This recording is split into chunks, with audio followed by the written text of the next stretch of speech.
Welcome back. This is Baseball History in 9 cards. I don't know why I call it that. There's never 9 cards. It's either usually more than 9, but that's the name I got. My name is Andy, and this is episode 8. First up is Paul Molitor, a longtime infielder for the Milwaukee Brewers. He went on to win a World Series MVP for the Toronto Blue Jays before finally finishing up with 3 seasons for his hometown Minnesota Twins. Despite being plagued by injuries throughout his career, he still had over 3,300 hits. One time, Molitor went to a banquet many years ago, and he said, Ted Williams was in the corner talking to Joe DiMaggio, and as soon as I walked in, Ted blows off Joe DiMaggio to come talk to me. I couldn't believe it. He started asking me questions like, what are you looking for in a 2-0 count? I was so intimidated. I didn't know what to say. Ted Williams is talking to me. I'm sure I sounded like a complete idiot. Paul was on base when teammate Joe Carter hit that homer to win the World Series, and as the Blue Jay players were jumping on each other, when Carter finds Molitor, he says, "This one's for you." It meant a lot to Molitor hearing that. Actually, about 2 months ago, I randomly bumped into Molitor shopping at a Barnes & Noble bookstore. I decided to wait for him while he finished buying some books. I couldn't help but ask him for a picture. He was very nice about it. This guy's a living legend. He's got more hits than Ted Williams, Willie Mays, Barry Bonds, even Babe Ruth, to name a few. I would have loved to do an interview, but I had to be respectful. He played in a time before walk-up music. When asked if he could have picked a walk-up song, he said, Born to Run by Bruce Springsteen. I really don't have many stories on him. Maybe I should have asked him for an interview. I do remember watching him on TV when he got his 3,000 hit. It was a triple in Kansas City. Only player to triple for number 3,000. I also remember while he was a Twin, my old man bought me an authentic Molitor jersey. I'll never forget that. Thanks, Dad. He actually doesn't like me calling him my old man, but I gotta make sure he's watching these videos. And if I do Molitor, I might as well do it on another St. Paul native. No, not Joe Mauer, but Dave Winfield.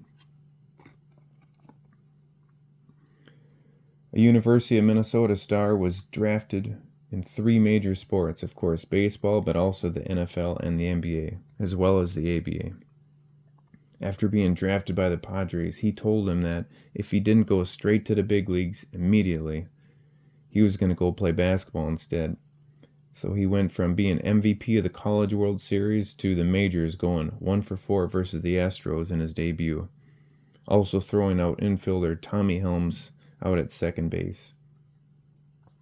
In college, on his dorm room wall, he had posters of Willie McCovey and Bob Gibson. McCovey eventually became teammates with. But with Gibson, so one day he finally got a chance to meet Gibson. Gibson was sitting on a chair reading a magazine. Dave walks over to him and says, Bob Gibson, I'm Dave Winfield with the San Diego Padres. And Gibson looks over the magazine, scowls at him, even grunts, and went back to reading. Winfield did not appreciate that. Could you imagine how many times this possible opportunity went through his head and how it was going to go down? Gibson being one of his heroes.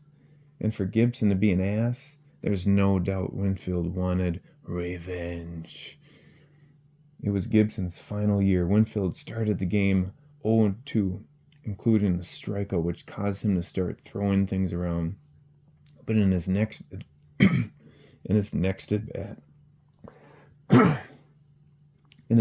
bat, he takes Bob Gibson deep.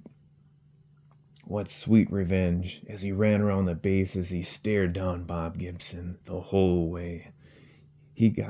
As he got close to home plate, he starts walking the last few steps. After touching home plate, he points right at Gibson. Back in the dugout, one of his teammates says, Man, you're crazy. That's Bob Gibson. Finally, the bird story.